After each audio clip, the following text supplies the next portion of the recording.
আমাদের 18 জন শিক্ষক এই নন এমপি অবস্থা মারা গেল। আমরা এই লাশের বোঝা বহন করতে পারছি না।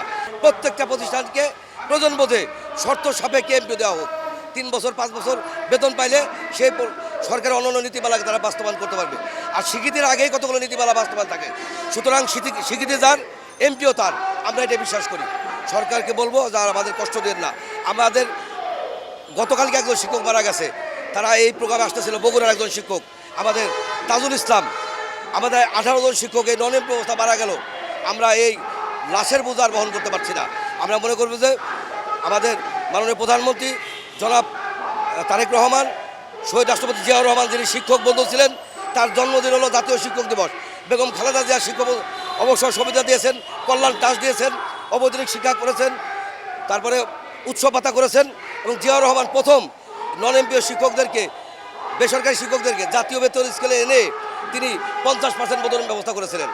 এবং বিএনপি সরকারি যা শিক্ষকদের করেছেন, অন্য সরকাররা তেমন গুরুত্বপূর্ণ ভূমিকা পালন।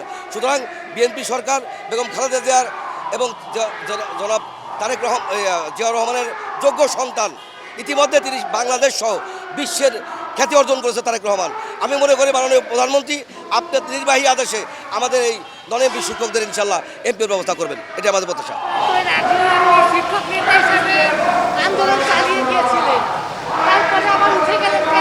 আমাদেরকে মাননীয় তৎকালীন যে অন্তর্বর্তীকালীন সরকারের মাননীয় শিক্ষা উপদেষ্টা সিআর আবরার স্যার এবং তৎকালীন শিক্ষা সচিব সিদ্দিক জুবায়ের স্যার, ওনারা 2-3 বার আশ্বস্ত দিয়ে একটা কাজও করছে, নীতিমালা পরিবর্তন করেছে।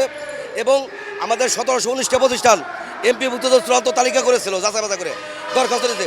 3615টা প্রতিষ্ঠান দরখাস্ত করেছে, তার ভিতরে 1719টা প্রতিষ্ঠান যাচাই বাছাই করছে। মাদ্রাসা কারিগরির দরখাস্ত দিয়ে পরে বন্ধ করে দিচ্ছে। আমরা চাই অনতিবিলম্বে মাদ্রাসা এবং কারিগরির দরখাস্ত দেওয়া হোক। ওই 1719টা সহ আরও 500, 1000, 2000 যে প্রতিষ্ঠানগুলো সচল আছে, সেই সচল প্রতিষ্ঠান সবগুলো যাতে এমপিও করা হয়, এটি আমাদের প্রত্যাশা মাননীয় প্রধানমন্ত্রীর কাছে, শিক্ষামন্ত্রীর কাছে।